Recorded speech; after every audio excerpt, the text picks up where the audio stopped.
BC Samachar YouTube ఛానల్కి స్వాగతం. ఆంధ్రప్రదేశ్ రాష్ట్రంలో బీసీలు ఎదుర్కొంటున్న సమస్యల గురించి మనతో చర్చించేందుకు ఆంధ్రప్రదేశ్ బీసీ చైతన్య సమితి రాష్ట్ర అధ్యక్షులు చిరతనగండ్ల వాసు గారు మనతో పాటు ఉన్నారు. నమస్కారం వాసు గారు. నమస్తే సార్. వాసు గారు, రాజకీయ పార్టీలకు బీసీలు కేవలం ఓటు బ్యాంకు మాత్రమేనా? ఎందుకంటే ఎన్నికల సమయంలో హామీలు ఇచ్చే రాజకీయ పార్టీలు ఎన్నికల తర్వాత ఎందుకు అమలు చేయడం లేదు?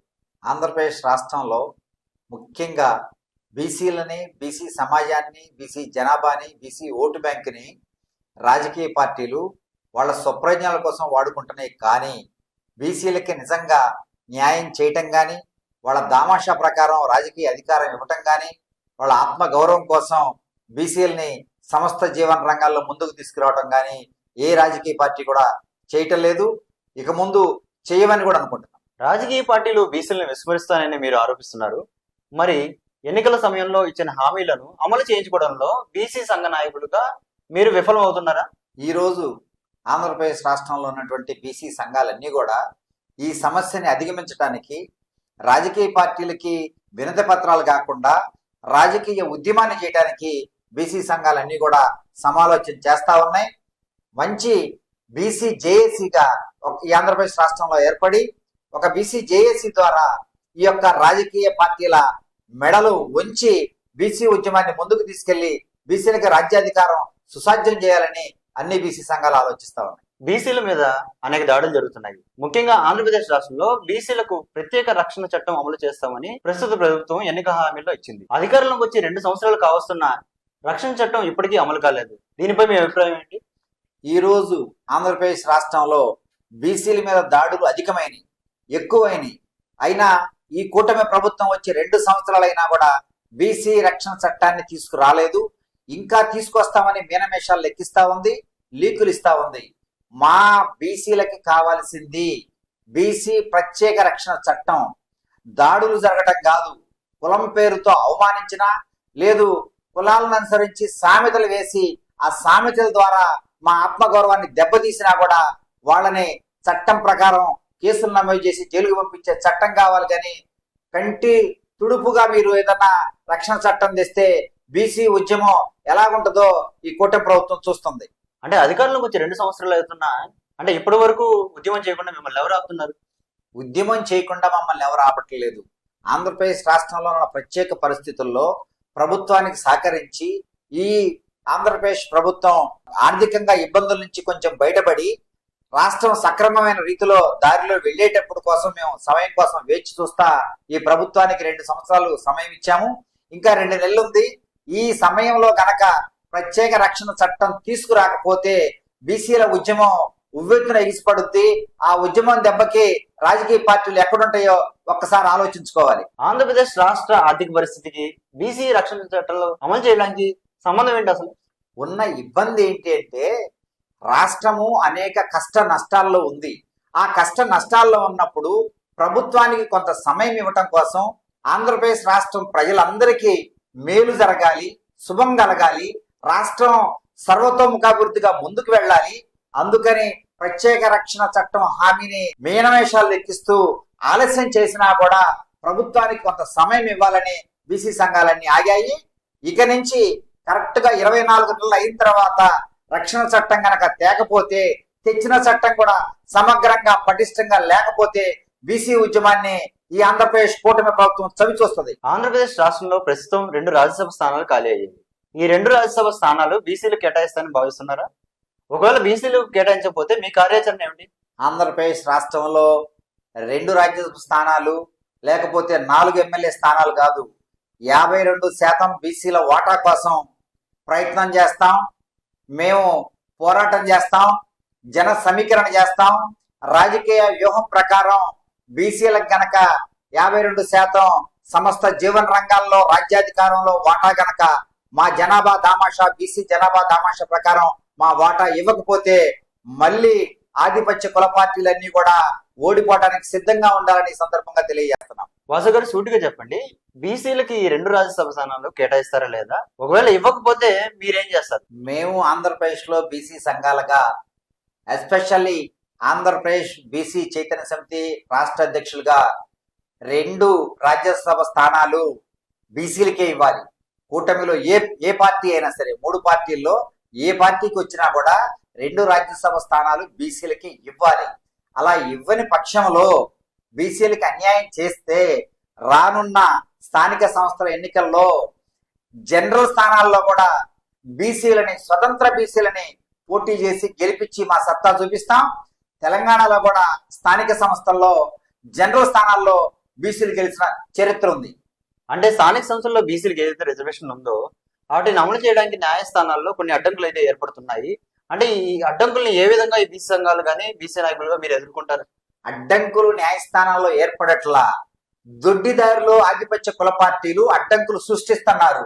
అంటే నోటితో మాట్లాడి నొసటితో వెకిరించినట్టు వీళ్లే వాళ్ళ తాబేదారుల్ని కోర్టుకు పంపించి పిటిషన్లు వేయించి మాకు రావాల్సినటువంటి న్యాయమైన వాటాన్ని అడ్డుకుంటా ఉన్నారు. దీన్ని మేము ప్రజాక్షేత్రంలో బహిరంగంగా బీసీ రిజర్వ్ స్థానాలు అలాగే ఓపెన్ కేటగిరీ స్థానాల్లో కూడా మా సోదరులు ఎస్సీ స్థానాలు బీసీ స్థానాలు ఓపెన్ కేటగిరీలో కూడా క్లీన్ స్వీప్ చేసి BC SC ST minority vote bank సత్తా స్థానిక సంస్థలో చూపిస్తాం. బీసీ కార్పొరేషన్ వల్ల బీసీలకి ఎంతవరకు లాభం చేకూరుతుంది?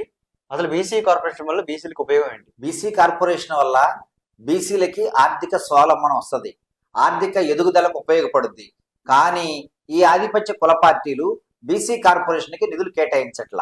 ఉదాహరణకి ఎస్సీ సప్లాన్ ప్రకారం ఎలాగైతే నిధులు కేటాయిస్తున్నారో బీసీ సప్లాన్ పెట్టి రాష్ట్ర బడ్జెట్ లో బీసీ సప్లాన్ ప్రకారం ఎస్సీ సప్లాన్ కి ఎలా కేటాయించారో నిధులు అదే విధంగా బీసీ సప్లాన్ నిర్మించి దానికి బడ్జెట్ కేటాయించాలి. బడ్జెట్ కేటాయించిన తరువాత బీసీ కార్పొరేషన్ కూడా 2-3 వేల కోట్లతోటి కార్పొరేషన్ ని ఆర్థికంగా పరిపుష్టి చేసి దాని ద్వారా బీసీలకి వృత్తులు చేసుకుంటానికి వ్యాపారాలు చేసుకుంటానికి సబ్సిడీతో కూడినటువంటి లోను బీసీ కార్పొరేషన్ ద్వారా ఇస్తే అప్పుడు బీసీ కార్పొరేషన్ కి సార్థకత, బీసీ కార్పొరేషన్ లో ఉన్నటువంటి బీసీ కులాలన్నీ కూడా ఆర్థికంగా ముందుకు వస్తాయి, వ్యాపారాలు చేస్తాయి, సమాజానికి కూడా మంచి అభివృద్ధినిస్తాయి. అంటే మీరు ఏదైతే చెప్తున్నారో బీసీలకి నిధులు కేటాయించట్లేదు అని చెప్తున్నారు, ఏదైతే బడ్జెట్ ప్రవేశపెట్టినప్పుడు బీసీ సప్లాన్ లో నిధులు కేటాయిస్తున్నారు అంటే అంకెలు కనబడుతున్నాయి.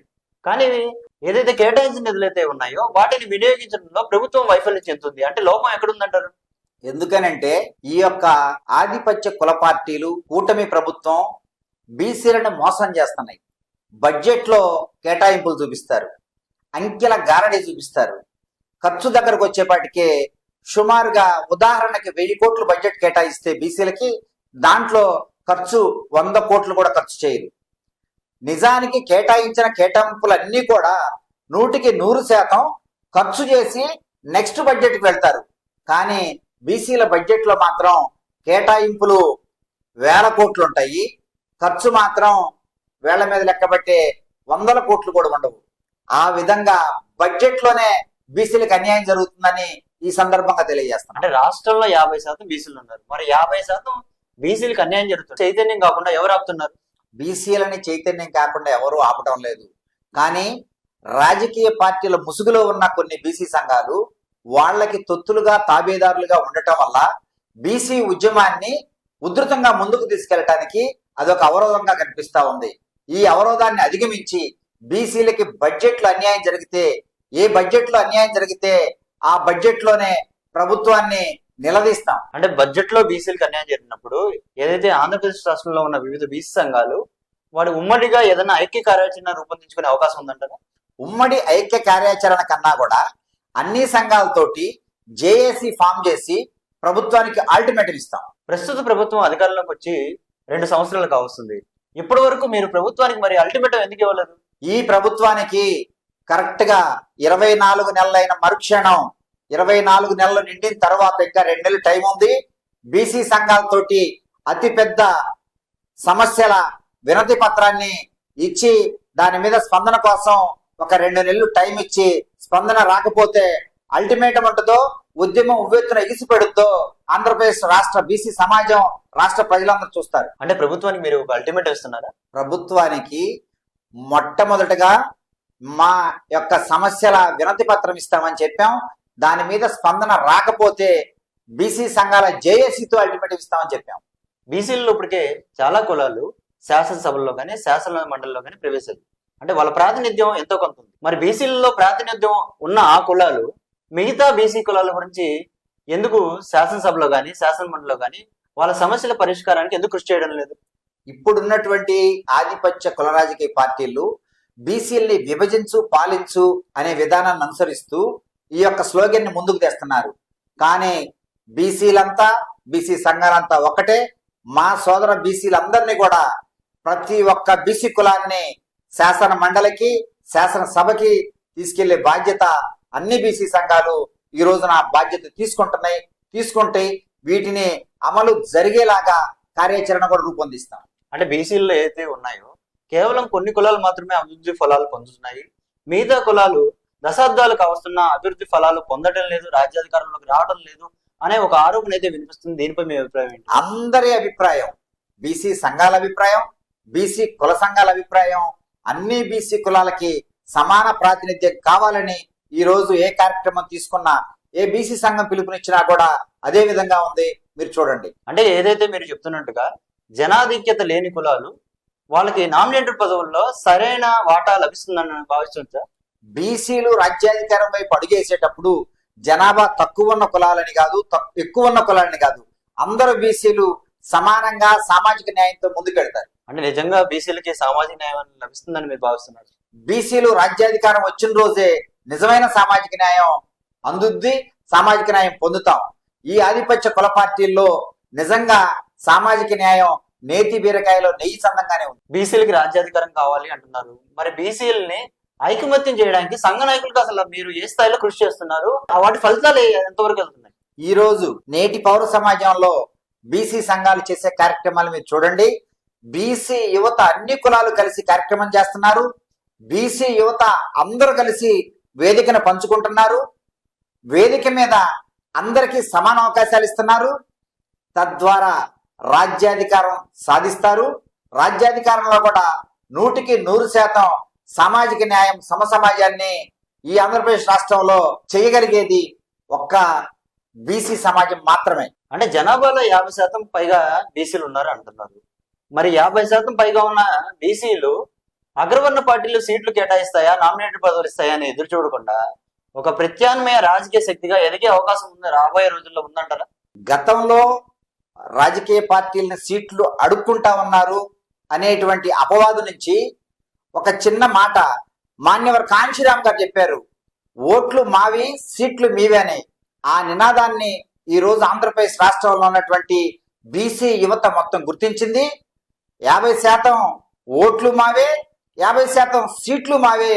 ఏ రాజకీయ పార్టీని మేము సీట్లు అడుక్కోకుండా స్వతంత్ర బీసీ శక్తిగా మా దామాషా ప్రకారం, సోదర ఎస్సీ ఎస్టీలు వారి దామాషా ప్రకారం సీట్లు గెలుచుకునేటువంటి రాజకీయ వ్యూహం క్షేత్రస్థాయిలో నడుస్తుంది. అంటే బీసీలను చైతన్యం చేస్తాను అంటున్నారు, బీసీలు రాజ్యాధికార దిశగా వెళ్తారంటున్నారు. నిజంగా బీసీలు క్షేత్రస్థాయిలో చైతన్యం అయితే రాజ్యాధికారం ఇప్పటి సాధించేవాళ్ళు కదా. అంటే వాస్తవ పరిస్థితులు వీటికి విరుద్ధంగా ఉన్నాయి కదా. వాస్తవ పరిస్థితులు దీనికి విరుద్ధంగా ఉండటానికి ముఖ్యమైన కారణం ఏంటంటే ఇది నిజమైన ప్రజాస్వామ్యం కాదు. కార్పొరేట్ ప్రజాస్వామ్యం, ధనస్వామ్యం, ఓటుకి విలువ కట్టడం. అందువలన ఆలస్యం అవుతుంది. కానీ నిజమైన ప్రజాస్వామ్యంలో ఓటు చైతన్యంతో, ఓటు ఐక్యతతో ముందుకొచ్చే నేటి యువతను ఆపటం ఎవరు సాధ్యం కాదు. అంటే నిజంగా బీసీలో ఒక ఓటు బ్యాంక్ ఉన్నారని మీరు భావిస్తున్నారు? ఖచ్చితంగా ఓటు బ్యాంకుగా ఉన్నారని ఎవరైతే అధికార ప్రతిపక్ష పార్టీలు ఉన్నాయో వాళ్ళు ఎలక్షన్ సీట్లు ఇచ్చేటప్పుడు మేము సర్వే చేయించామని చెప్తా ఉంటారు. ఆ సర్వేలు చూసి వాళ్ళకే కళ్ళు బైర్లు గమ్మి దిమ్మ తిరిగి బీసీ అభ్యర్థులకి సీట్లు ఇస్తా ఉన్నారు. కొంతమంది అభ్యర్థులు ఆర్థికంగా బలహీనమైన అభ్యర్థులకు కూడా ఇక్కడ బీసీ కాకపోతే గెలవడేమోనని డబ్బులు కూడా వాళ్లే ఖర్చు పెట్టి బీసీ అభ్యర్థులు గెలిపించుకునేటువంటి పరిస్థితులు ఈ రోజు బీసీ సంఘాలు ఆంధ్రప్రదేశ్ లో కల్పించినాయి.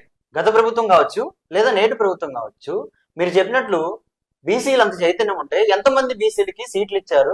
ఆంధ్రప్రదేశ్ రాష్ట్రంలో ఎంత ప్రాతినిధ్యం బీసీలు ఉన్నారు? ఈ రోజు ప్రస్తుత పరిస్థితుల్లో ఆధిపత్య కుల రాజకీయ పార్టీలు వాళ్ళ అవసరం మేర బీసీలకి సీట్లు కేటాయిస్తా ఉన్నాయి. బీసీల ఓటు బ్యాంక్ కోసం కేటాయిస్తా ఉన్నాయి. కానీ నిజంగా బీసీ జనాభా దామాషా ప్రకారం కానీ, బీసీ ఓటు దామాషా ప్రకారం కానీ సీట్లు కేటాయించట్లేదు. వీళ్ళకి సీట్లు కేటాయించకపోతే బీసీలకి బీసీల ఓటు బ్యాంకు మన వైపు మళ్ళదని ఓటు బ్యాంకు రాజకీయాలతో కేటాయిస్తున్నారు కానీ నిజంగా బీసీల శాతానికి తగ్గట్టుగా ఏ ఆధిపత్య కుల రాజకీయ పార్టీ కూడా సీట్లు, ఎమ్మెల్యే సీట్లు కానీ, ఎమ్మెల్సీ సీట్లు కానీ, పార్లమెంట్ సీట్లు కానీ, రాజ్యసభ కానీ, లోక్సభ కానీ కేటాయించలేదు స్వతంత్ర భారతంలో ఇప్పటి వరకు. మీరు చెప్పే సమస్యలు దశాబ్దాలుగా ఉన్నాయి. అంటే వీటి పరిష్కారం చేయడానికి రాజకీయ నాయకులు కావచ్చు, సంఘ నాయకులు కావచ్చు, ఎందుకు వీటిని పరిష్కరించలేకపోతున్నారు? అంటే లోపం ఎక్కడుంది అనుకుంటారు? లోపం ఎక్కడుందంటే నేటి పౌర సమాజంలో ధనం శాసిస్తా ఉంది. ధన రాజకీయం, ఓట్ల రాజకీయం, కార్పొరేట్ ప్రజాస్వామ్యం శాసిస్తుంది. సమస్యలు చిత్తశుద్ధితో పరిష్కారానికి ముందుకు వెళితే ధనం అడ్డం వస్తా ఉంది. కొన్ని నియోజకవర్గాల్లో అయితే ధనాన్ని చూసి అభ్యర్థులు భయపడుతున్నాము. మామూలుగా ఎలక్షన్ జరిగితే నేనే గెలుస్తాను, ఎదుటి అభ్యర్థి ధనంతో గెలవచ్చేమో, ఆ ధనానికి నేను భయపడుతున్నానని చెప్తా ఉన్నారు. ధనమే అడ్డొస్తుంది. ఎన్నికల నిబంధనల్ని కాల రాసి ధనాన్ని విచ్చలవిడిగా విస్తృతంగా ఖర్చు పెట్టడం వల్లే సమస్యలన్నీ అపరిష్కృతంగా ఉన్నాయి. అంటే నిజంగా బీసీలలో చైతన్యం ఉంటే, అంటే డబ్బు రాజకీయాలతో సంబంధం లేకుండా బీసీలు గెలవచ్చు కదా ఆ స్థానాల్లో. అదే ఇప్పుడు బీసీ సంఘాలు తీసుకున్నటువంటి బాధ్యత. ధనస్వామ్యానికి వ్యతిరేకంగా మాన్యవర్ కాంశీరామ్ గారు ఇచ్చిన పిలుపుతోటి ఓటుతో పాటు నోటు ఇవ్వండి, మన యొక్క బీసీ, ఎస్సీ, ఎస్టీ, మైనారిటీ అభ్యర్థుల్ని గెలిపించి శాసనసభకి, శాసన మండలికి, పార్లమెంటు, లోక్సభకి, రాజ్యసభకి పంపండి అనే నినాదంతో ధనాన్ని ఎదిరించడానికి, జన ప్రభంజనంతో, జనమిచ్చేటువంటి ఓటుతోటి, జనమిచ్చేటువంటి నోటుతోటి నేటి రాజకీయాలు నడపడానికి ఈనాటి బీసీ యువత సిద్ధంగా ఉంది. అంటే మీరు చెప్పేది ఎలా ఉందంటే కాలం చెల్లిన సిద్ధాంతంగా నాకైతే అనిపిస్తుంది. ముఖ్యంగా చూస్తే అంటే కేవలం ఏదైతే ప్రధాన పార్టీలు ఉన్నాయో, ప్రధాన పార్టీలు కాకుండా స్వతంత్రంగా ఒక బీసీ అభ్యర్థి గెలిచే అవకాశం ఆంధ్రప్రదేశ్ రాష్ట్రంలో ఉందంటారా? ధన రాజకీయాలకి కాలం చెల్లింది. ఈ రోజు జన రాజకీయానికి, ఈ ఆధునిక సాంకేతిక యుగంలో జన రాజకీయానికి, సామాజిక న్యాయానికి, సమసమాజానికి పెద్దపీట వేయటానికి యువతలో మార్పు వస్తుంది. అదే పోలింగ్ జరిగినప్పుడు ఓటింగ్ శాతంలో మనకి ప్రత్యక్షంగా కనపడతా ఉంది. అంటే బీసీలలో ముఖ్యంగా కులం అనే భావన అయితే ఉంది, కానీ బీసీ వర్గంగా బీసీలలో చైతన్యం లేదు అనే ఒక వాదన వినపడుతుంది. దీనిపై మీ అభిప్రాయం ఏంటి? అది అధిగమించి ఈ రోజు బీసీలుగా మనం సమావేశాలు పెట్టుకుంటా ఉన్నాం. అది మీరు ప్రత్యక్షంగా చూస్తా ఉన్నారు. 1980-90 దశాంకంలో కుల మీటింగులే పెట్టుకున్నారు కానీ బీసీ మీటింగులు లేవు. ఈ రోజు కుల మీటింగులు తగ్గిపోయినాయి. కుల మీటింగులకి జనం రావడం తగ్గింది. బీసీ మీటింగులకి ఎక్కువ వస్తున్నారు. బీసీ సమావేశాలు జయప్రదం అవుతా ఉన్నాయి. మీరు కళ్ళారా చూస్తున్నారు. అంటే కుల బహిరంగ సభలు జరిగితే దాంట్లో వేలాదిగా ఆ కులానికి సంబంధించిన, అంటే బీసీ కులమే, బీసీ కులానికి సంబంధించిన బహిరంగ సభ జరిగితే వేలాదిగా జనం తరలి వస్తున్నారు. అంటే బీసీల పేరుతో ఒక సభ పెడితే ముఖ్యంగా యువతరం ఆ సభలకి హాజరు కావట్లేదు. అంటే బీసీలలో యువతలో చైతన్యం లోపించిందని భావించవచ్చా? ప్రస్తుత పరిస్థితుల్లో ముందు కులాన్ని చైతన్యం చేసి, కుల సభలో సక్సెస్ చేసి, ఈ కులాలన్నింటినీ బీసీ వేదిక తీసుకొచ్చి బీసీలందరూ కూడా, బీసీ కుల సంఘాలన్నీ కూడా బీసీ గొడుగు కింద ఏకతాటిపై ఉన్నాయని చూపించడానికి మేము ప్రయత్నం చేస్తున్నాం. మీరు చూస్తా ఉన్నారు బీసీ గర్జనలు, బీసీ సింహ గర్జనలు ఈ ఆంధ్రప్రదేశ్ రాష్ట్రంలో ఎన్నికలకు ముందు నుంచి, ఎన్నికలు అయిన తర్వాత కూడా పెట్టారు. ఆ సభలో సక్సెస్ చేసిందంతా కూడా బీసీ సమాజమే కానీ వేరొకళ్ళు కాదు. అంటే మీరు ఏదైతే చెప్తున్నారో అది కేవలం ఉమ్మడి ఆంధ్రప్రదేశ్ లో అయితే ఆ పరిస్థితి ఉంది.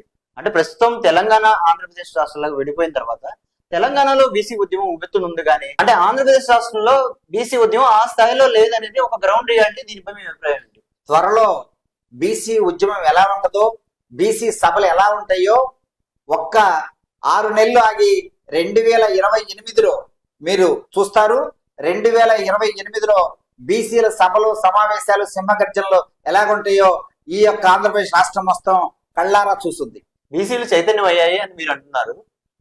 బీసీలు చూస్తే కులాల వారీగా బీసీ సంఘాలు సంఘాలుగా, వర్గాలుగా చెప్పాలంటే బీసీ సంఘాలు పరోక్షంగా రాజకీయ పార్టీలకి అనుబంధ సంస్థల్లా పనిచేస్తున్నాయనే ఆరోపణ అయితే ఉంది. అంటే మీరు చెప్పినట్లు బీసీ సంఘాలన్నీ ఒకే తాటిపైకి వస్తారని అంటున్నారు. అది సాధ్యం అవుతుందా? ఖచ్చితంగా సాధ్యమవుతుంది.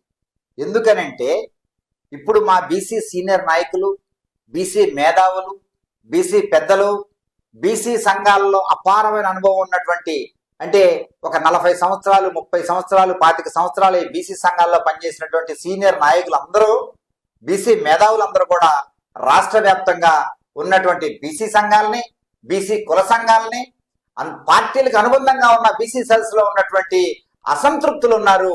అధికారంలోకి వచ్చినా కూడా వాళ్ళకి ఎటువంటి న్యాయం జరగకపోగా అన్యాయం జరిగేటువంటి బీసీ సెల్ నాయకులు ఉన్నారు. వాళ్ళందరినీ కూడా ఏకతాటిపైకి కూడగడటానికి మా యొక్క బీసీ పెద్దలు, మేధావులు, సీనియర్ బీసీ నాయకులు ప్రయత్నం చేస్తా ఉన్నారు. ఆ ప్రయత్నం సఫలమవుతుందని ఆశాభావంతో మేము ఉన్నాం. మీరు చేసే ప్రయత్నం సఫలీకృతం కావాలని బీసీ సమాచార్ యూట్యూబ్ ఛానల్ ద్వారా మేము కోరుకున్నాము. ధన్యవాదాలు వాసు గారు. ధన్యవాదాలు.